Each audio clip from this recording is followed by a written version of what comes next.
There are 3 immutable rules when you sell your soul to work for a man like Caspian Vane. Never speak unless explicitly spoken to. Never look him in the eye for longer than 3 seconds, lest he perceive it as a challenge. And, perhaps most critically, never, under any circumstances, interrupt a negotiation.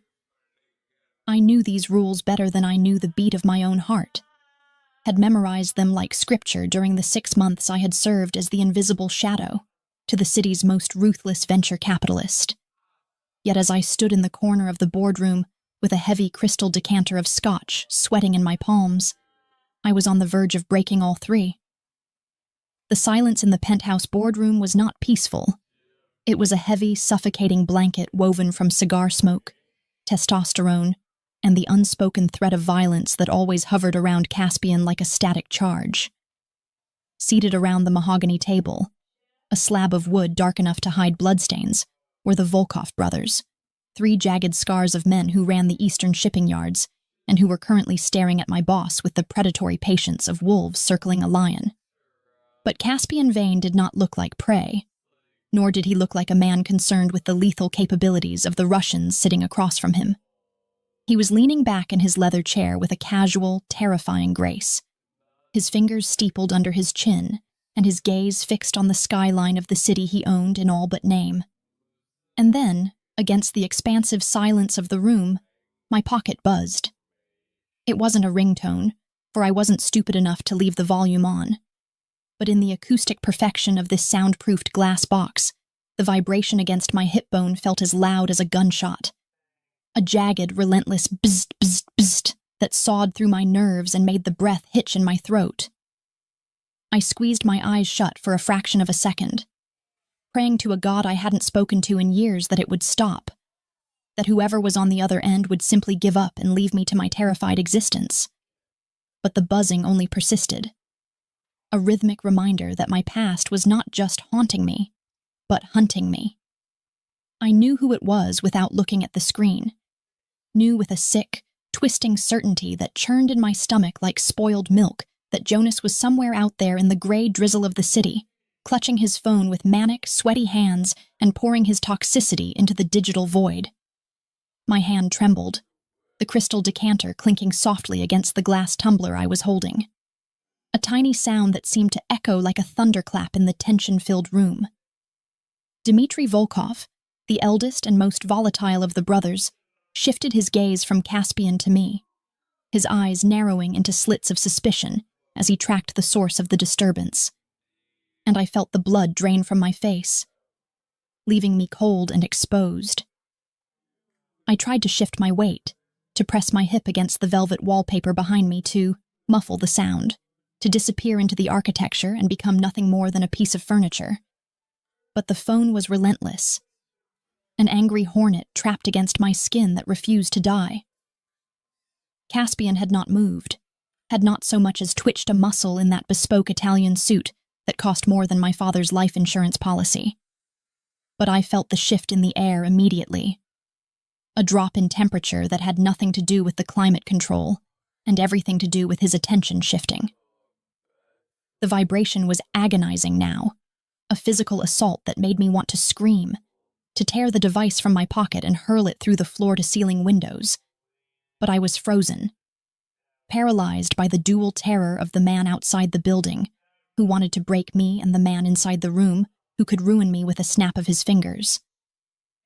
I was trapped in a cage of my own making, caught between the abusive instability of an ex-boyfriend who refused to let go, and the cold, calculated lethality of a boss who demanded absolute perfection.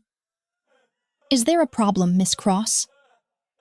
The voice was low, a smooth baritone that wrapped around my spine and squeezed, and when I looked up, violating rule number 2, I found Caspian Vane staring at me, his eyes like shattered chips of glacial ice, devoid of warmth but burning with an intensity that stripped me bare.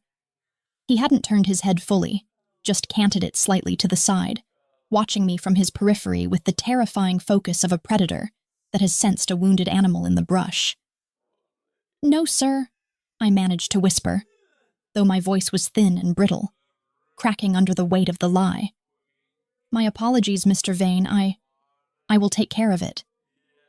You are distracting my guests, he said, his tone conversational, yet laced with a razor-sharp edge that promised retribution for my failure.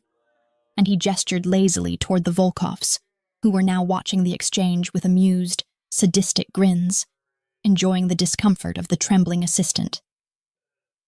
And you are distracting me, Marin, which is a far more dangerous offense. He used my first name? He never used my first name. The phone buzzed again, a long, angry vibration that seemed to last for an eternity, and I saw Caspian's jaw tighten, a small, rhythmic ticking of a muscle in his cheek that signaled the end of his very limited patience.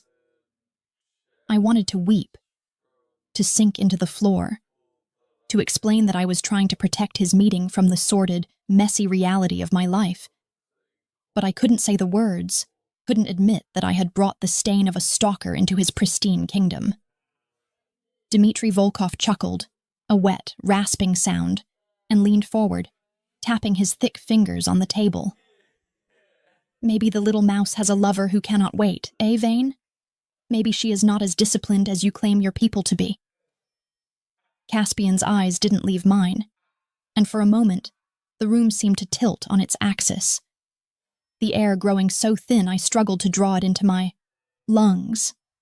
He slowly uncrossed his legs and stood up, his movement fluid and silent, unfolding his massive frame until he towered over the table, and the amusement on the Russians' faces faltered, replaced by the wary instinct of men who recognized a superior threat.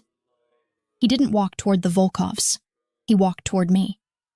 Every step he took was deliberate, eating up the space between us until he was standing directly in front of me, so close I could smell the distinct scent of him. Sandalwood, rain, and the metallic tang of something dangerous. He blocked out the rest of the room, blocked out the light, becoming my entire world, a towering monolith of darkness that demanded submission. "Give it to me," he said softly, holding out a hand that was large, scarred, and steady as a rock. My heart hammered against my ribs like a trapped bird, frantic and bruising. "Sir, please, it's nothing. It's just spam. I'll turn it off. I promise it won't—" "I don't like repeating myself, Marin," he interrupted, his voice dropping an octave, vibrating through my chest and making my knees weak. "You are shaking, you are pale, and you are lying to me in front of my business partners. Give me the phone." I had no choice. To refuse him was unthinkable. To defy him was to invite a wrath I had only seen directed at others, and so with trembling fingers that felt numb and clumsy, I reached into my pocket and withdrew the device. It was still warm, pulsating with the latest incoming message.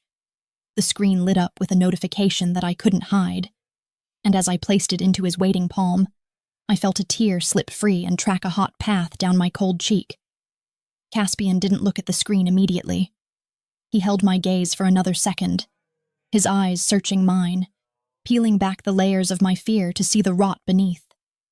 And then, slowly, he lowered his eyes to the device in his hand. I held my breath, waiting for the disgust, waiting for him to see the vile, degrading names Jonas called me, the desperate pleas for me to come back, the threats of what he would do if I didn't answer. I waited for Caspian to sneer at the domestic drama, to hand the phone back with a termination notice, to tell me that he didn't employ women who couldn't handle their own baggage. But he didn't sneer.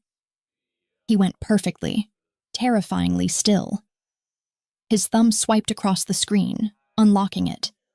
He knew my passcode, of course, because he knew everything about his employees, and he stared at the image that had just come through, his face turning into a mask of stone, all emotion wiped away to be replaced by a cold, calculating void.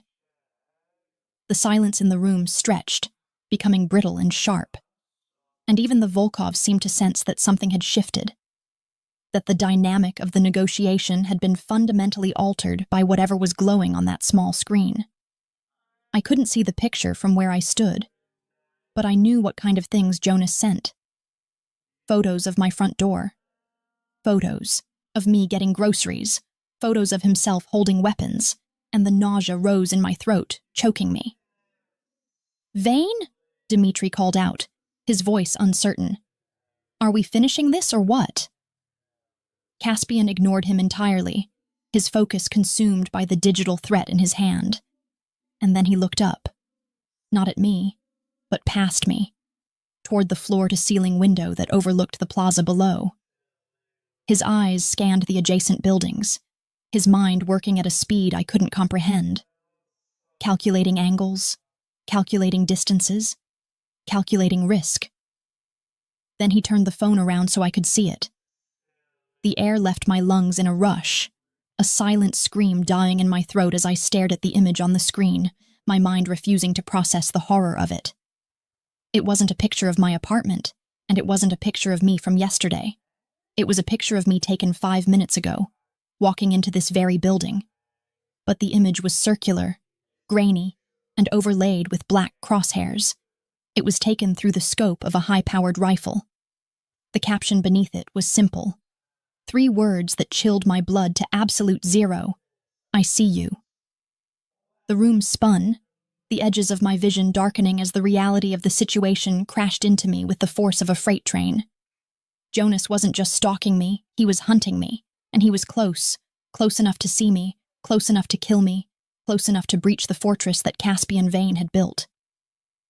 Caspian pulled the phone back, his expression unreadable, and turned to face the table where the 3 crime lords sat, his demeanor shifting from businessman to warlord in the span of a heartbeat. "Get out," he said, his voice quiet but carrying a weight that made the heavy oak table seem fragile. Dimitri stood up, his face flushing with anger, slamming his hand down. "Now wait just a minute, Vane. We have a deal to discuss. You don't just dismiss the Volkov family like hired help because your secretary is having a bad day." "I said get out," Caspian repeated, and this time he looked at them. Really looked at them. And the violence in his eyes was so raw, so uncontainable that Dimitri actually took a step back, his mouth snapping shut.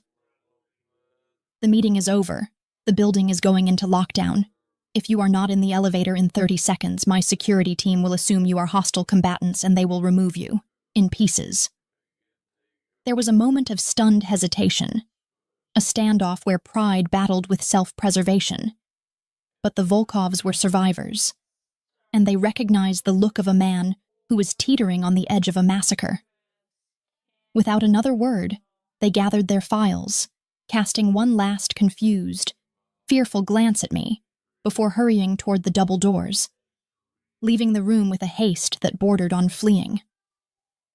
The heavy doors clicked shut, the electronic lock engaging with a finality that echoed in the sudden emptiness, and I was left alone with him.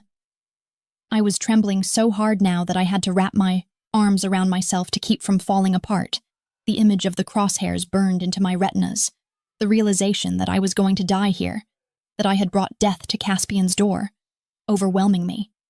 "Sir, I didn't know," I stammered, the tears finally spilling over, hot and shameful. "I'm so sorry. I'll leave. I'll pack my things and go out the back way so he doesn't—" "Stop." Caspian tossed my phone onto the mahogany table, the device sliding across the polished surface like a hockey puck, and he began to unbutton his suit jacket, his movements methodical and calm, a stark contrast to the chaos in my mind. He stripped off the expensive fabric and tossed it over the back of his chair, then began to roll up the sleeves of his white dress shirt, revealing the intricate ink that curled around his forearms, the markings of his true nature that he usually kept hidden beneath the veneer of civility. He walked back to me, and I flinched, expecting anger, expecting him to strike me or throw me out. But he simply reached out and placed his hands on the wall on either side of my head, caging me in, his body forming a shield between me and the window, between me and the invisible rifle scope that was searching for a target. "You aren't going anywhere, Marin," he murmured, leaning down until his face was inches from mine, his breath ghosting over my lips, smelling of mint and fury. "You think you can leave? You think I would let you walk out those doors when there is a man looking for you through a scope?" He won't stop," I whispered, looking up into his eyes, searching for any sign of mercy. "He's crazy, Caspian. He'll hurt you to get to me." For the first time since the meeting began, a smile touched Caspian's lips. But it wasn't a smile of happiness. It was a dark, twisted curvature that promised violence, a baring of teeth that told me I had fundamentally misunderstood the nature of the man I worked for. "Let him try," Caspian whispered, his thumb brushing away a tear from my cheek, with a tenderness that was terrifying in its intensity. "He thinks he is the hunter because he has a gun and a grudge, but he has made a fatal error, little mouse. He looked through his scope and threatened what is mine." He leaned closer, his forehead resting against mine, his voice dropping to a growl that vibrated through my bones. "Unlock your phone again. Show me everything. Every text, every threat, every picture." "Why?" I breathed, my heart pounding so hard it hurt. "Because," he said, pulling back just enough to lock his gaze with mine, his eyes burning with a possessive fire that scorched my soul. "I need to know exactly how slowly I am going to kill him." The descent from the penthouse to the subterranean garage was a blur of chrome and silence. A rapid, stomach-dropping plunge that felt less like an elevator ride and more like a descent into the underworld, orchestrated by the silent, hulking security detail that had materialized from the shadows the moment Caspian issued the lockdown order. I was wedged between two of these men, their bodies hard and unyielding as granite. While Caspian stood in front of the doors, his back to me, radiating a tension so palpable it felt as though the air around him was crackling with high-voltage electricity, ready to incinerate anything that dared to breach his perimeter. When the doors slid open with a soft chime that sounded obscenely cheerful given the circumstances, we were ushered toward a convoy of black SUVs that idled with menacing intent, their engines purring low and deep like great beasts waiting to spring. And before I could even formulate a protest or ask where we were going, I was guided by a firm hand on the small of my back into the rear of the center vehicle.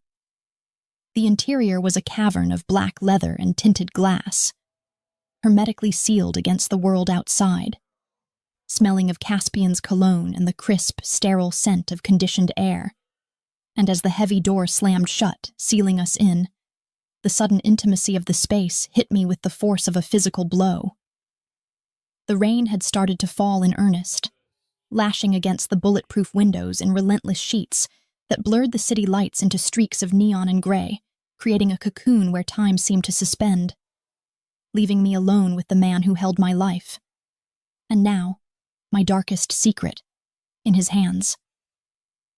Caspian did not speak as the convoy peeled out of the garage, tires squealing against the polished concrete before gripping the asphalt of the wet street. He simply sat there, staring at the phone he had confiscated, his thumb scrolling with a methodical, rhythmic cadence that grated against my nerves like sandpaper. Every swipe of his finger felt like a violation, a digital autopsy of my shame, exposing the months of terror I had tried so desperately to hide behind professional smiles and perfectly organized spreadsheets. He was reading everything. He was seeing the late-night texts that started with pathetic begging and devolved into vile, incoherent rage. He was looking at the photos taken through my bedroom window while I slept, the timestamps proving that Jonas had been watching me breathe while I remained oblivious in my bed. He was absorbing the sheer, suffocating weight of the madness that had followed me from my old life into this one. I wanted to snatch the phone back, to hurl it out the window into the wet gutter where it belonged, but I was frozen, pinned in place by the gravity of Caspian's presence and the terrifying stillness that had overtaken him. "You have been deleting them," he said finally, his voice breaking the silence without raising in volume, a deep rumble that seemed to emanate from the leather seat itself. "There are gaps in the conversation, fragments of threads where you tried to erase him. But you cannot erase a man like this by pressing a button, Marin." I swallowed hard, my throat feeling dry and scratchy as I turned my head to look at him, finding his profile illuminated by the passing streetlights, the shadows carving sharp angles into his jaw and cheekbones. "I didn't want to see them," I whispered, the confession tasting like ash on my tongue. I thought if I deleted them, if I ignored him, he would eventually get bored and move on to someone else, that he would realize I wasn't worth the effort. Caspian turned his head slowly, the movement languid yet predatory. And even in the dim light of the cabin, I could see the cold, hard fury burning in his eyes, a fire that was not directed at me, but which scorched me nonetheless. "And when he sent you a picture of a dead bird on your doorstep 3 weeks ago?" he asked, his tone deceptively mild, though the underlying current was lethal. "Did you think ignoring that would make him stop? Or when he detailed exactly what he wanted to do to you with a paring knife? Was that something you thought would simply fade away with time?" I flinched, physically recoiling against the door as he recited the threats I had tried to forget. Threats I hadn't realized he had reached yet in his scrolling. "It's my mess," I said, my voice trembling but gaining a thread of desperate strength, because I needed him to understand, needed him to see that I wasn't trying to be difficult, only trying to survive. "I left him, I moved, I changed my number 3 times, I got this job. I was handling it, Caspian. I was trying to handle it without bringing my drama to your doorstep because I know how busy you are, I know how important your work is, and I didn't want to be a liability." He laughed then, a dark, humorless sound that was more like the bark of a wolf than an expression of amusement, and he tossed the phone onto the empty seat between us, as if it were contaminated.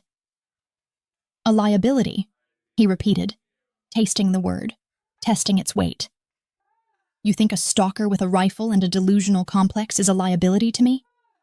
Suddenly he moved, closing the distance between us in a blur of motion that I couldn't track, his hand shooting out to grip my chin, his fingers strong and calloused, forcing me to look at him, pinning me with a gaze so intense it felt like it was stripping the skin from my bones. "Maren, look at me and listen very carefully, because I am only going to say this once," he commanded, his face inches from mine, his eyes dark, swirling vortexes of power. "You work for the devil. Do you really think a minor demon like your ex-boyfriend scares me?" The air in the car seemed to vanish, sucked into the vacuum of his intensity, and my heart hammered against my ribs, a frantic rhythm that I was sure he could feel through his fingertips. "No," I breathed, unable to look away, captured by the sheer force of his will. "The insult is not that he is threatening you," Caspian continued, his voice dropping to a terrifying whisper, his thumb brushing against my lower lip in a gesture that was confusingly tender amidst the aggression. "The insult is not that he is hunting you, or that he thinks he can terrorize you. The insult, Maren, is that he thinks he can touch something that belongs to me."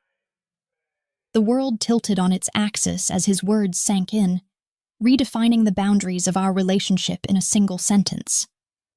I was no longer just his executive assistant, the woman who organized his calendar and poured his scotch, but something else entirely.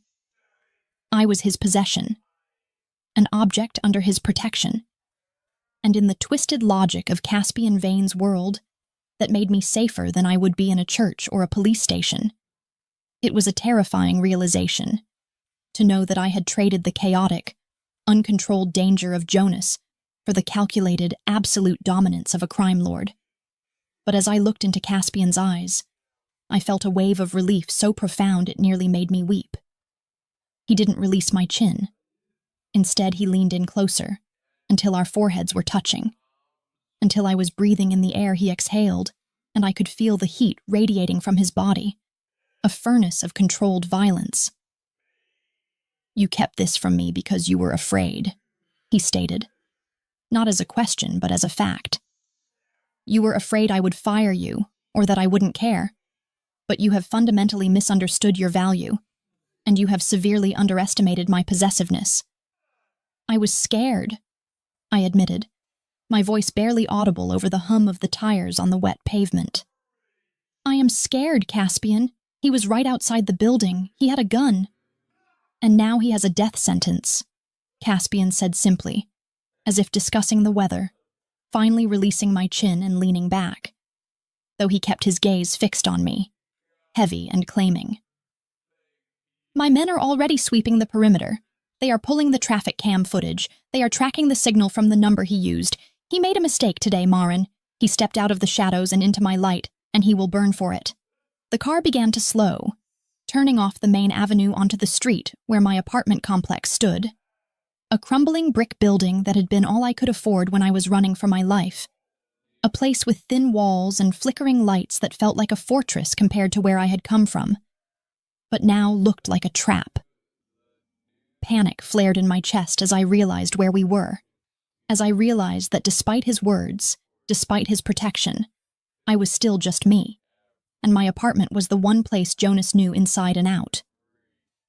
"Why are we here?" I asked, my voice rising in pitch, panic clawing at my throat. "You can't drop me off. He knows where I live. He's been here. He sent photos of my door." Caspian looked out the window at the rain-slicked sidewalk, his expression unreadable. "I am aware," he said calmly. "We are not here to leave you, Marin. We are here because you are going to pack a bag." "Pack a bag?" I repeated, confused. "You aren't staying here anymore," he declared, turning back to me with that same immovable authority. "This place is compromised, it is insecure, and it is an insult to my standards of safety. You will go upstairs, you will gather only what is absolutely essential. Documents, medication, sentimental items that cannot be replaced. And then you will come back down, and we will go somewhere where Jonas cannot find you. Somewhere where the walls are thick and the guards are loyal." Okay, I stammered, the directive making sense even through the haze of my fear. But the thought of walking into that apartment, even for 5 minutes, made my skin crawl. "Will you come up with me?" He hesitated, glancing at his watch and then at the phone on the seat, his brow furrowing as a new message chimed, not on my phone but on his own secure device. He read it quickly, his jaw tightening. "I have to take this call. It is regarding the security breach at the office, and I need to coordinate the extraction of the Volkovs before they start a war," he said, his tone clipped. "Purely business now. My men will escort you to the door, they will secure the hallway, and they will wait right outside your apartment. You will be inside for no more than 10 minutes, Marin. Do you understand?" 10 minutes. I nodded, trying to summon a courage I didn't feel, trying to be the efficient, capable woman he paid me to be. "I can do that." "If you see anything," he said, grabbing my wrist as I reached for the door handle, his grip bruising in its intensity. "If anything feels wrong, if a shadow moves where it shouldn't, you scream, and I will level this entire building to get to you." I nodded again, mesmerized by the ferocity in his eyes, and then the door was opened by one of the security guards, the cold, damp air of the night rushing in to break the spell. I stepped out onto the sidewalk, the rain instantly soaking my blouse, plastering the fabric to my skin, and I shivered. Not just from the cold, but from the sudden absence of his heat. Flanked by 2 towering guards who looked at the surrounding shadows with professional paranoia, I hurried into the lobby, the smell of stale cigarettes and damp carpet greeting me like an old, unwelcome friend. We took the stairs because the elevator was broken again, the sound of our footsteps echoing in the narrow stairwell. And with every step, the dread in my stomach grew heavier, a leaden weight that dragged at my ankles. When we reached my floor, the hallway was empty, the fluorescent lights buzzing and flickering overhead, casting long, twitching shadows that seemed to dance in the corners of my vision. The guards swept the hall, checking the stairwell, checking the fire escape, and then nodded to me, taking up positions on either side of my door like stone gargoyles. 10 minutes, miss," one of them grunted, his hand resting casually near the holster under his jacket. I fumbled with my keys, my hands shaking so badly I dropped them once, the metallic clatter sounding like a gunshot in the quiet hallway. But finally, I managed to slide the key into the lock. I turned the deadbolt, then the second one, then the handle lock, my nightly ritual of fear, and pushed the door open, stepping into the dark sanctuary of my apartment. I reached for the light switch, my fingers brushing the plastic toggle, but I hesitated. a sudden primal instinct freezing me in place, a whisper of intuition that screamed at me not to illuminate the room, not to reveal myself. The air in the apartment felt different, heavier, charged with a humidity that shouldn't be there. And beneath the familiar scent of my vanilla candles, there was something else. A sharp, acrid tang of sweat, cheap cologne, and the metallic smell of wet mud.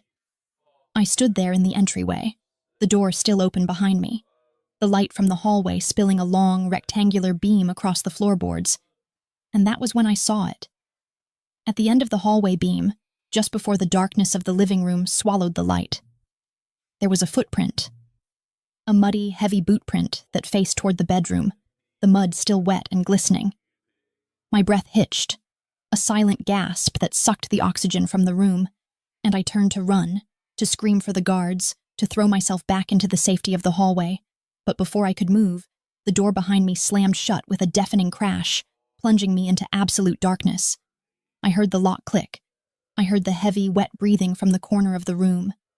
And then, out of the blackness, a voice I knew better than my own nightmares whispered, "You didn't answer my text, baby." The click of the deadbolt sliding home was not merely a mechanical sound, a simple engagement of metal against metal, but rather the final nail in the coffin of my safety, sealing me into a suffocating tomb of shadow, where the only thing louder than the blood rushing in my ears was the raspy, wet breathing of the monster who had been waiting for me in the dark. I stood frozen in the entryway, my hand still hovering near the light switch that I no longer dared to touch, paralyzed by a terror so primal and all-encompassing that it felt as though my nervous system had simply short-circuited, leaving me trapped in a body that refused to obey the frantic commands of my brain, to run, to scream, to claw my way through the wood of the door that now separated me from salvation.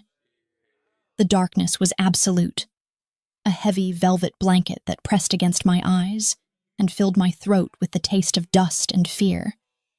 But even without sight, my other senses were screaming in overdrive, picking apart the environment with agonizing clarity, the shifting of weight on the cheap linoleum floor, the rustle of a nylon jacket, and that cloying, sickening scent of stale tobacco and desperate sweat that had haunted my nightmares for months. "You didn't answer my text, baby," Jonas whispered, his voice slithering out of the blackness like a physical caress, oily and possessive, echoing from the corner of the living room where he had been, crouching like a spider in its web, waiting for the fly to return to the nest. A sob trapped itself in my chest, a jagged shard of panic that threatened to tear me open, because the casual intimacy of his tone, the way he spoke as if we were merely having a disagreement over dinner rather than standing in the wreckage of a life he had destroyed, was more terrifying than if he had simply screamed. I backed up until my spine collided with the cold, hard surface of the door. My fingers fumbling blindly behind me for the lock I knew I wouldn't be able to open in time, while my mind replayed the image of the muddy boot print I had seen in the slice of hallway light, a testament to how long he had been here, pacing, watching, claiming my sanctuary as his own. "Jonas," I managed to choke out, my voice thin and trembling, barely audible over the roaring of my own heart. "Jonas, please, just leave. The police are on their way. My boss is downstairs. You don't want to do this." He laughed then, a low, manic sound that bounced off the walls and seemed to come from everywhere at once, disorienting me further as I tried to pinpoint his location in the gloom. "Your boss?" he sneered, the words dripping with a venomous mixture of jealousy and disdain. "That rich prick in the suit? You think he cares about you, Marin? You think he sees you as anything other than a piece of ass to warm his bed until he gets bored and throws you away like garbage?" I heard movement then, a sudden violent shifting of air that told me he was no longer crouching, but coming toward me, his heavy boots thudding against the floorboards with a predatory rhythm that made the floor shake beneath my feet. I abandoned the door, realizing I was trapped, and scrambled sideways toward the kitchen, my hip checking hard against the corner of the counter, pain flaring white-hot down my leg. But I ignored it. my hands sweeping across the granite surface in a desperate search for a weapon. A knife. A bottle. Anything that could put distance between me and the madness closing in. "He protects me!" I screamed into the dark, my fingers wrapping around the cold ceramic of a heavy flower vase, the water sloshing over my hand as I hefted it, preparing to defend a life that suddenly felt incredibly fragile. "He's not like you, Jonas. He doesn't hurt people he claims to care about." "I hurt you because I love you," Jonas roared, his voice exploding with sudden, psychotic rage. And I could feel him right in front of me now, a wall of heat and aggression. "I hurt you to make you learn, Maren. You think you can just walk away? You think you can ignore me? I see everything you do, I see every smile you give him, and it makes me sick to think of his hands on you when you belong to me." A match flared in the darkness, a tiny, sputtering flame that illuminated his face for a split second. Eyes wide and bloodshot, teeth bared in a rictus of fury, sweat glistening on his forehead.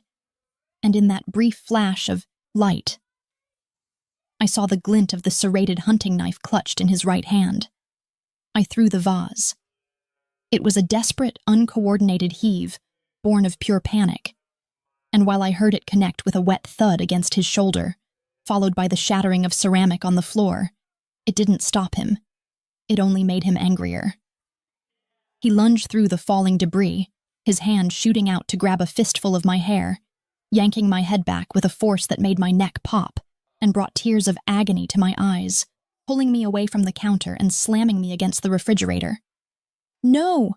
I shrieked, clawing at his hand, my nails digging into his skin, but he was fueled by a drug-induced strength that made my resistance feel like the fluttering of a moth against a windshield.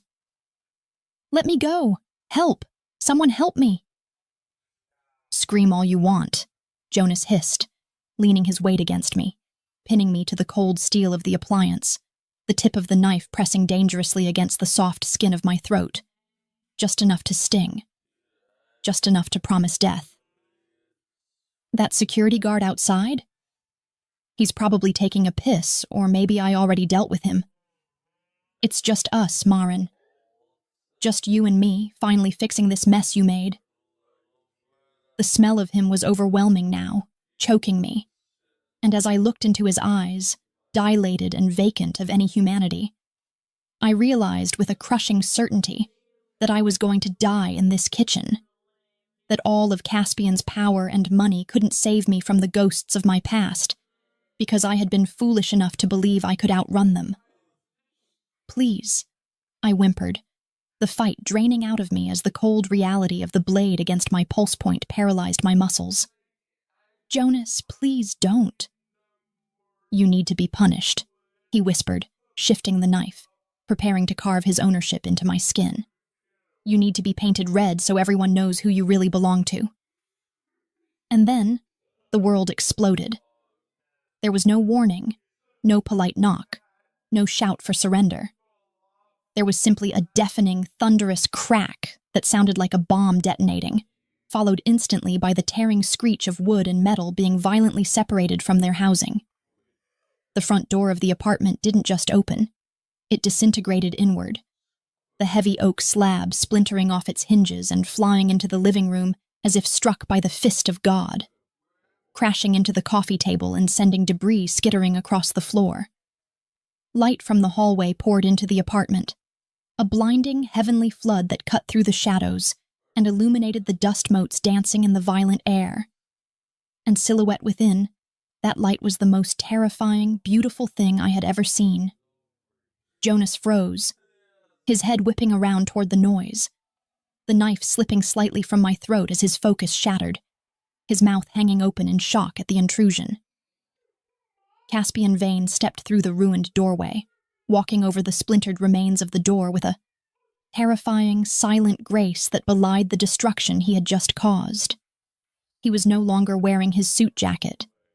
His white dress shirt was unbuttoned at the collar, the sleeves rolled up to his elbows to reveal the intricate, dark tattoos that wrapped around his muscular forearms, and his face was a mask of cold, concentrated violence that made Jonas's manic rage look like a toddler's tantrum. He wasn't holding a gun. He wasn't holding a weapon of any kind. His hands were empty, hanging loosely at his sides. But the way he moved, the way his eyes locked onto Jonas with the predatory intensity of a shark scenting blood in the water, made it clear that he didn't need a weapon. He was the weapon. "Who the hell are you?" Jonas screamed, turning fully away from me, waving the knife in the air with a trembling hand, trying to reclaim the dominance he had lost in a heartbeat. "Get out! This is private! I'll kill her, I swear to God! I'll kill her if you take another step."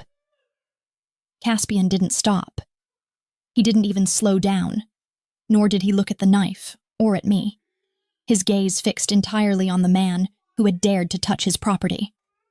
He walked through the living room with long, eating strides, radiating a dark aura that seemed to suck the oxygen out of the room, making the air feel heavy and charged with static. "You have 3 seconds to drop the knife," Caspian said, his voice terrifyingly calm, a low baritone that vibrated through the floorboards and settled deep in my bones, contrasting sharply with Jonas's high-pitched screeching. 1. "Stay back," Jonas yelled, backing up until he bumped into the kitchen island, his eyes darting frantically between me and the encroaching titan. "I'm warning you." 2, Caspian counted, continuing his advance, stepping over the shattered vase I had thrown, the glass crunching beneath his polished dress shoes.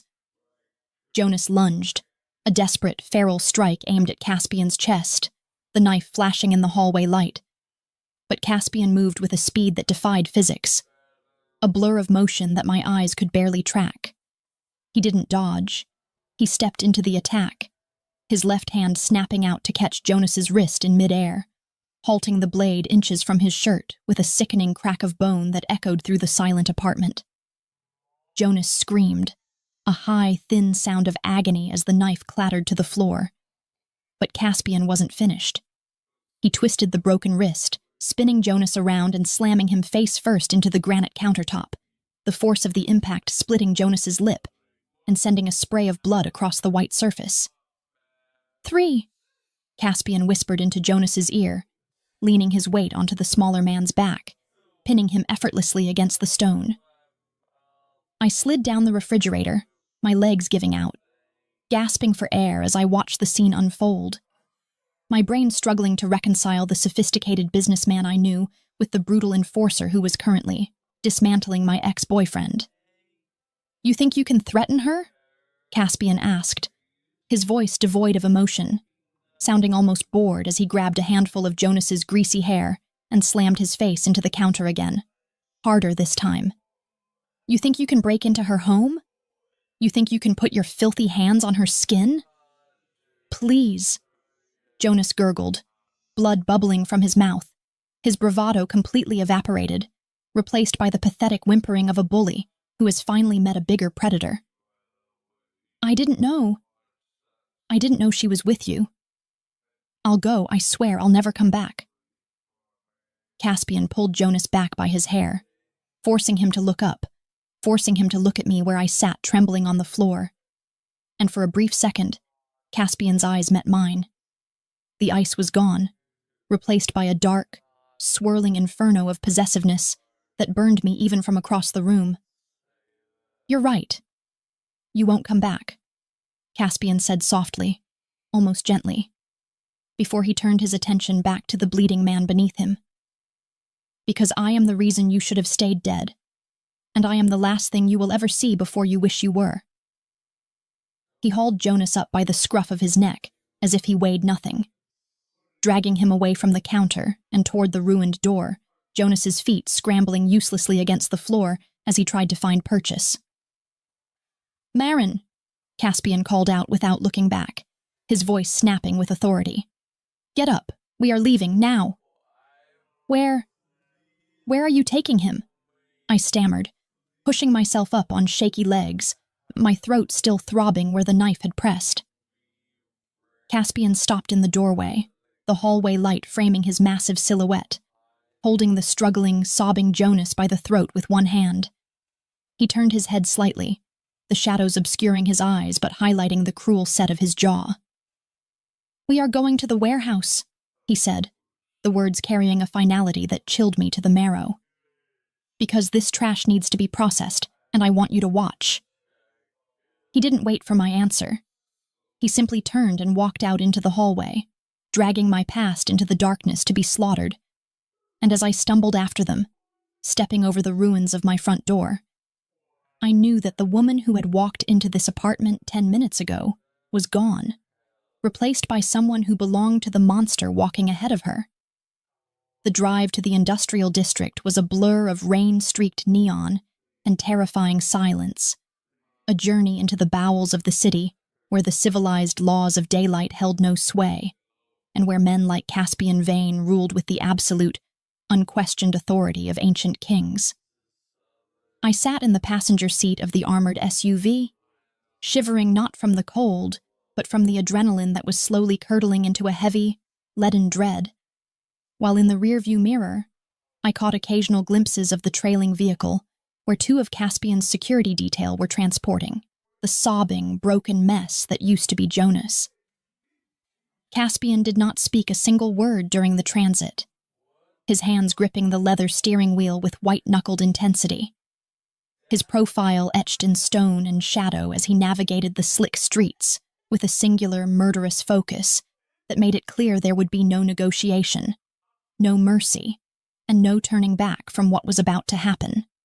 We arrived at a sprawling, desolate complex of corrugated metal and crumbling brick located near the docks, a place that smelled of salt water, diesel fuel, and old rust, where the only illumination came from flickering halogen floodlights that buzzed like angry hornets against the oppressive darkness of the storm. Caspian killed the engine, the sudden silence crashing down around us like a physical weight, and turned to me with eyes that had lost all traces of the icy blue I was used to, replaced now by a dilated black abyss of pure violence that seemed to swallow the dim light of the dashboard. "Stay in the car," he commanded, his voice low and rasping, vibrating through the small space and settling deep in my chest.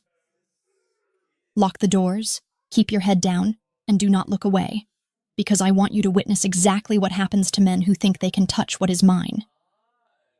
He exited the vehicle into the pouring rain, his white shirt instantly turning translucent against his skin, and marched toward the warehouse bay doors, which were already rumbling open, revealing a cavernous, concrete space illuminated by harsh, clinical strip lighting that left no corner for a shadow to hide. I watched through the rhythmic, hypnotic sweep of the windshield wipers as the second car pulled up, and the guards dragged Jonas out, his feet trailing uselessly through the puddles, his face a mask of blood and snot, his screams muffled by the relentless drumming of the rain on the roof of my car. They hauled him into the center of the warehouse floor, stripping him of his dignity as easily as they had stripped him of his weapon, and zip-tied him to a heavy, rusted metal chair that looked as though it had seen this exact scenario play out 100 times before. I wanted to look away, to squeeze my eyes shut and cover my ears, to retreat into the deepest recesses of my mind where the violence of the world couldn't reach me. But Caspian's command tethered me to the scene, forcing me to bear witness through the windshield, which acted as a terrifying cinema screen projecting my nightmares. Caspian walked circles around the chair, moving with the slow, deliberate grace of a tiger, toying with a wounded gazelle, his wet shirt clinging to the muscles of his back as he leaned down to inspect the man who had spent months terrorizing me from the safety of the shadows. Even from this distance, through the layers of glass and rain, I could see the way Jonas flinched every time Caspian moved, shrinking into himself, looking so incredibly small and pathetic now that he was stripped of his surprise and his knife, reduced to nothing more than a trembling prey animal in the presence of an apex predator. Caspian stopped pacing and walked to a workbench against the far wall, his movements casual, almost bored, as he selected a length of heavy steel pipe, testing its weight in his hand with a grim satisfaction that sent a jolt of nausea mixed with a dark, confusing thrill straight to my stomach. He returned to the center of the room and leaned in close to Jonas's ear, whispering something that I couldn't hear, but which caused Jonas to let out a scream so primal and filled with despair that it seemed to penetrate the soundproofing of the luxury SUV, causing the hair on my arms to stand on end. I realized then that Caspian wasn't just going to kill him. He was going to dismantle him, piece by piece, stripping away his soul before he ever touched his body, ensuring that Jonas died knowing exactly how insignificant he was in the face of true power. Then, in a moment that stopped my heart cold in my chest, Caspian straightened up and turned his head slowly, looking past the weeping man in the chair, past the guards standing like statues in the periphery, and locked his eyes directly onto mine through the windshield. The distance between us evaporated, the rain and the glass and the steel melting away until it felt as though we were the only two beings in the universe, connected by an invisible, blood-soaked thread that pulsed with a terrifying intimacy. He didn't look away as he raised the steel pipe high above his shoulder, his gaze holding me captive, demanding my acknowledgement, demanding that I accept this offering of violence he was laying at my feet like a bouquet of black roses. It was a declaration of love written in brutality, a promise that the hands capable of such destruction would also be the hands that built the walls to keep me safe. And as the pipe began its downward arc, whistling through the stagnant air of the warehouse, I didn't look away. The impact was something I felt rather than heard, a sickening vibration that seemed to shake the very foundations of the earth. And the camera of my mind mercifully faded to black as the first blow landed, sparing me the gore, but sparing me none of the understanding that the man I had feared for so long was being erased from existence.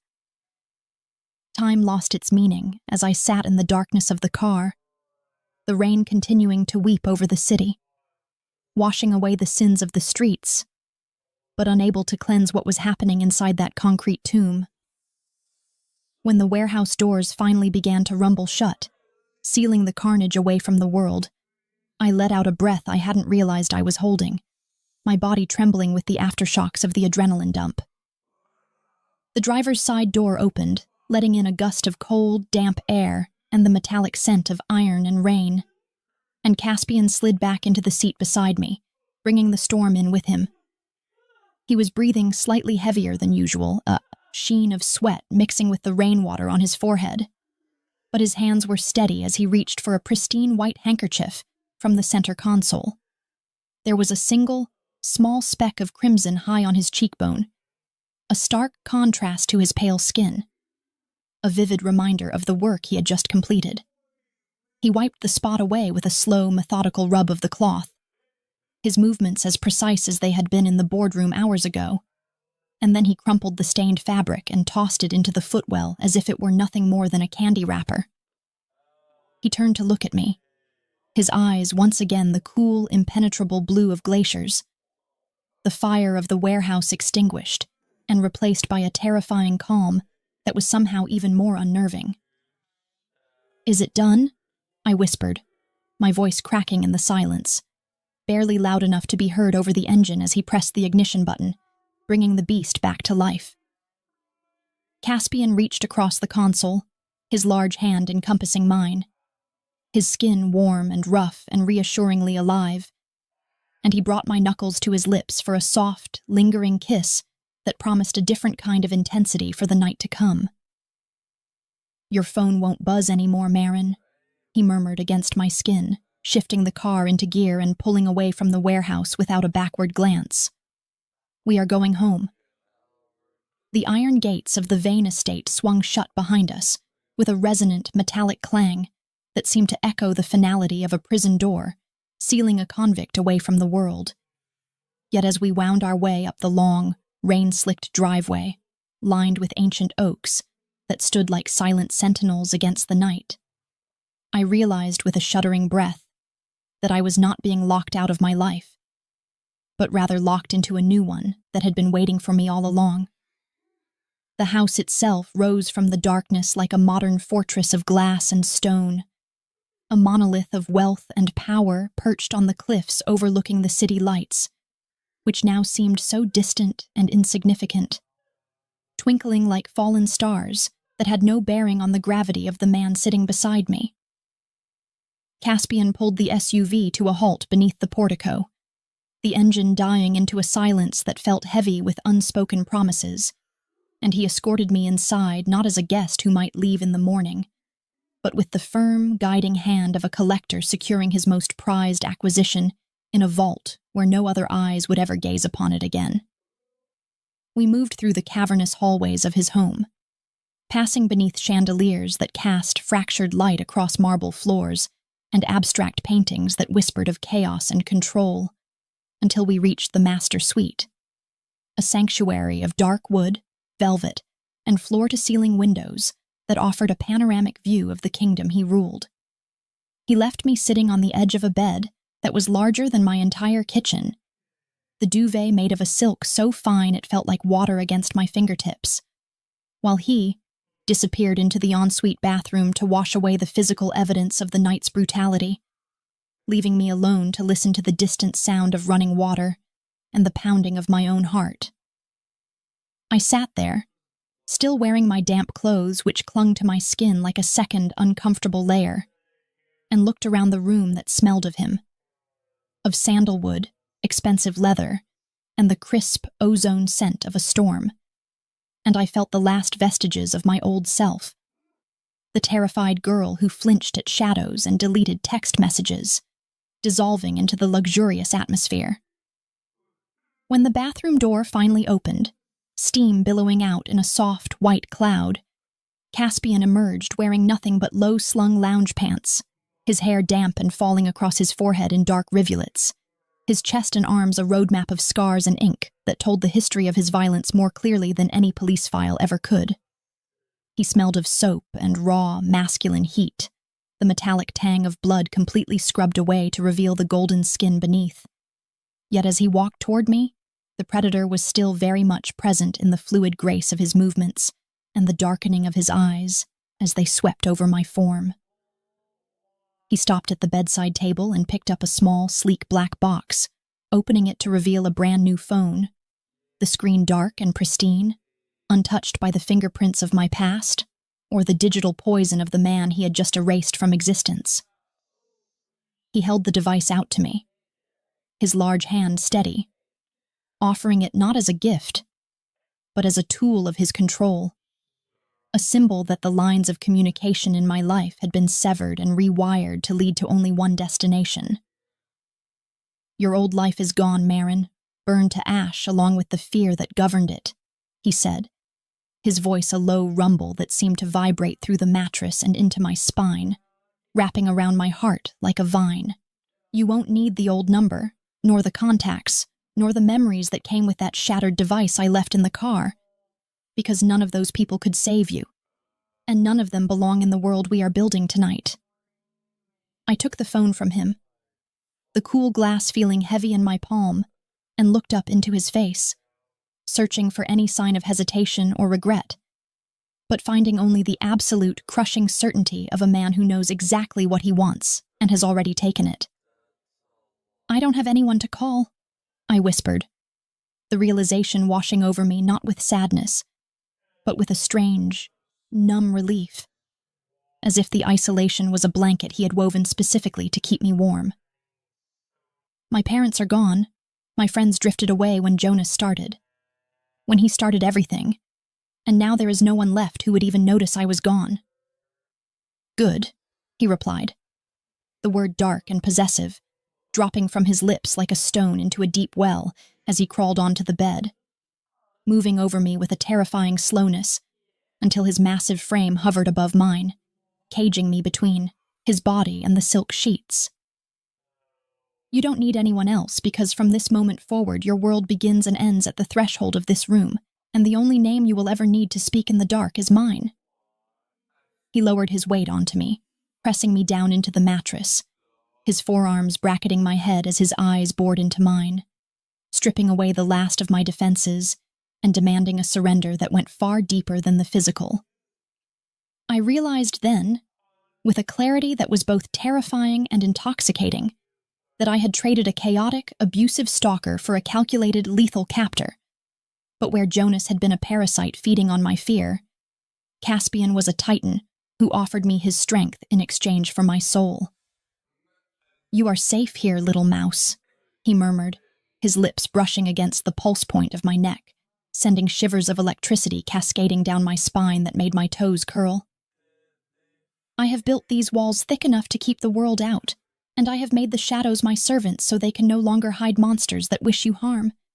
The only monster allowed to touch you now is the one holding you. I reached up, my hands trembling slightly as I traced the hard lines of his shoulders, feeling the tension in his muscles, the leashed violence that he held in check for me, and I pulled him closer, sealing the pact between us.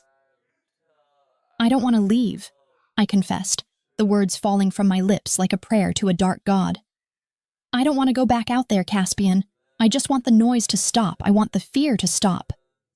It has stopped, he promised, capturing my lips in a kiss that tasted of possession and finality. A kiss that devoured my past and claimed my future, searing his mark onto my soul so deeply that no amount of time would ever wash it away. As the night deepened and the storm outside finally exhausted itself against the cliffs, leaving a heavy silence to settle over the estate, I lay curled against his chest, listening to the steady, powerful rhythm of his heart, a drumbeat of war that had become my lullaby. The new phone sat on the nightstand of polished obsidian, a silent sentinel in the darkness, its screen black and dormant. No longer a source of dread, but a tether to the man who slept with one arm draped protectively, possessively over my waist. And then, just as my eyes were fluttering shut, drifting toward a sleep that would finally be dreamless, the phone buzzed against the stone surface. It wasn't the frantic, jagged vibration that had haunted me for months, but a single short pulse, a notification. My heart gave a phantom lurch, an echo of old trauma, and I turned my head to look at the screen, expecting a ghost, expecting the nightmare to restart. But as the display lit up in the darkness, it showed only a single message from the only contact saved in the device: Caspian Vane. Look at me. I felt a shiver run through me, not of fear but of acknowledgement, and I turned my head back to find that Caspian was awake, his eyes open and gleaming in the shadows, watching me with that same intense, unblinking focus he had worn in the boardroom, in the car, and in the warehouse. He hadn't spoken the words aloud. He had sent them to the device to prove a point, to prove that even when we were skin to skin, he controlled the medium, he controlled the message, and he controlled me. I looked at him, really looked at him, and in the silence of that gilded cage, I offered him a small, submissive smile that acknowledged the truth of my new existence. My phone would never buzz with a threat again, for the threat was no longer outside the gate, hunting me down. The threat was right here, holding me close, and I knew with a terrifying peace that I was never, ever getting away. It has been 6 months since the rain washed away the blood from the warehouse floor, and tonight, as I stand on the marble balcony of the opera house, with the city sprawled beneath us like a glittering carpet of jewels, I am wearing a gown the exact shade of crimson that Caspian wiped from his cheek that night. The woman who used to tremble at the vibration of a pocket, who flinched at shadows and kept her eyes lowered in submission to a world that wanted to devour her, has been systematically dismantled and rebuilt by the man standing beside me, replaced by a creature who wears diamonds around her throat that cost more than the building we are standing in. Caspian's hand rests heavy and claiming on the small of my back, his touch burning through the silk of my dress, a constant, grounding reminder to the elite of the city, circling around us that while they may look, they may never, ever touch. I sip my champagne, watching the crowd, and I catch the eye of a man who used to work with Jonas, a small, insignificant friend of his who once laughed at my bruises, and I watch the color drain from his face as he recognizes me, not because I look afraid, but because he sees the monster standing at my shoulder. He turns and flees into the crowd, vanishing like smoke, and I feel a dark, cold smile curve my lips, a mirror of the expression Caspian wore when he walked into my apartment. My clutch purses against my hip, and suddenly my phone buzzes. There is no spike of adrenaline, no lurch of terror in my chest, no frantic prayer for invisibility. I simply set my glass down on the railing and open the small golden bag, retrieving the device that only holds one number. I unlock the screen, the blue light illuminating the diamonds on my fingers, and read the message sent from the man standing less than an inch away from me, the man who controls the air I breathe and the ground I walk on. Caspian Vane. You are wearing too much fabric. I look up, meeting his gaze as he stares down at me with that familiar, terrifying hunger, his eyes promising that the moment we leave this public stage, he will strip away the silk and remind me once again exactly who owns me. Are you ready to go? He asks, his voice a low, rough caress that drowns out the orchestra playing inside. Yes, I answer, slipping the phone back into my bag, where it falls silent, dormant, and obedient. The world is quiet now, the static of fear replaced by the heavy, golden silence of his protection. And as he guides me toward the exit, his hand tightening possessively on my waist, I know that I would burn the whole world down just to stay in this cage forever.